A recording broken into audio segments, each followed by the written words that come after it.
श्रीलंका में मनाए जा रहे अंतर्राष्ट्रीय गीता महोत्सव के बीच में साझा विरासत को लेकर भी तमाम जो इंडिया से यहाँ लोग पहुंचे हैं वो मंदिरों में पहुंच रहे हैं, क्योंकि धर्म श्रीलंका और अगर भारत की बात करें तो एक धर्म के मामले में, विरासत के मामले में काफी पुराना इतिहास रहा है। हमारे साथ में गीता मनीषी स्वामी ज्ञानानंद महाराज जी भी हैं, उनसे बात कर लेते हैं। तमाम प्रतिनिधि मंडल अलग अलग मंदिरों में पहुंच रहा है यहाँ श्रीलंका में। सर, कैसे देख रहे हैं, चूंकि धर्म का जो दोनों जगह की विरासतें एक जैसी भी दिखाई देती है? हाँ, निस्संदेह भौगोलिक रूप में निश्चित श्रीलंका एक अलग देश है भारत से।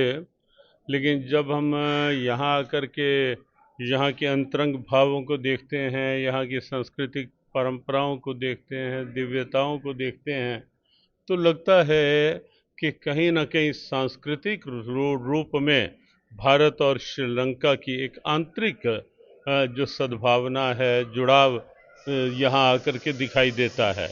और आज इस समय जहाँ हम सब खड़े हैं, यहाँ हमने भगवान शंकर का दर्शन किया और यहाँ के श्रीलंकन निवासियों के भीतर भी यहाँ दर्शनों के लिए, यहाँ अपने फूल पत्र अर्पित करने के लिए और एक अलग ढंग से नारियल के साथ आकर के समर्पण के लिए जिस ढंग से यहाँ के लोग भी आते हैं, तो लगता है कि आस्था, सनातन आस्था कहीं ना कहीं यहाँ भी एक जीवंत रूप लिए हुए है।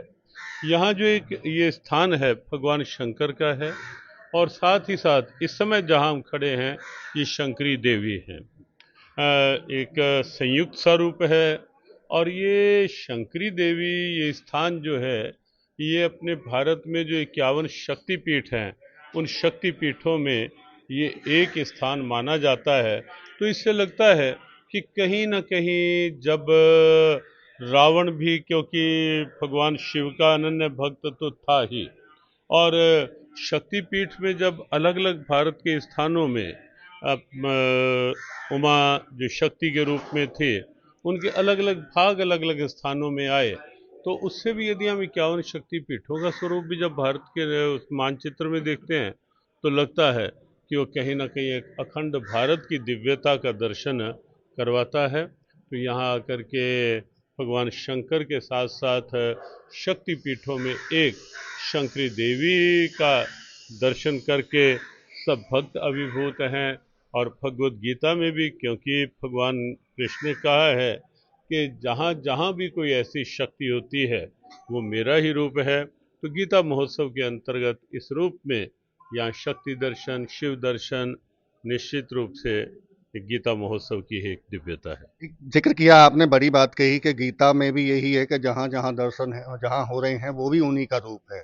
लेकिन इसके साथ साथ में पूजा पद्धति का आप जिक्र कर रहे हैं। श्रीलंका की पूजा पद्धति आपने देखी, तमाम प्रतिनिधि मंडल ने देखी, कैसे देख रहे हैं? और जो धर्म में खासतौर से अगर रुचि रखने वाले लोग हैं उनके लिए क्या कहें? अपने सनातन सोच में पूजा पद्धतियों में कुछ कुछ भिन्नता हो सकती है, होती है, लेकिन जहाँ तक पूज्य देव हैं वो एक ही हैं। भगवद गीता में भगवान ने कहा रुद्राणाम शंकरश्च अस्मि शंकर, रुद्रों में शंकर मेरा ही रूप है। तो इसलिए आप देखें भगवान कृष्ण भी भगवान शंकर को अपना ही रूप मानते हैं। तो शक्ति के रूप में भगवान कृष्ण ने कहा कि जहाँ जहाँ भी कोई शक्ति है, यो यो याम याम तनुम भक्त्या श्रद्धा अर्चितुम इच्छति तस्य तस्य चलाम श्रद्धाम तामे विद्धाम्यहम्। जो जिस भाव से भी श्रद्धा कर पूर्वक मेरी आराधना करता है, वो शक्ति रूप में करे, शिव रूप में करे, वो आराधना भगवद गीता का ये कथन है कि वो आराधना भी मूल रूप में केंद्र वही है। बिल्कुल, ये थे हमारे साथ में गीता मनीषी स्वामी ज्ञानानंद महाराज जी, जो साफ तौर से श्रीलंका में पहुंचकर ये संदेश देने की यहाँ से लगातार पूरे विश्व को कोशिश है कि गीता में जो है वो जगह जगह जितने भी प्रमाण मिल रहे हैं वो कहीं ना कहीं उनसे जुड़ाव है। और शक्तिपीठ जो 51 है उनमें से एक यहाँ उनके शंकरी देवी का दर्शन करने के लिए तमाम प्रतिनिधिमंडल पहुंचा है। श्रीलंका से देवेंद्र कौशिक, इंडिया न्यूज।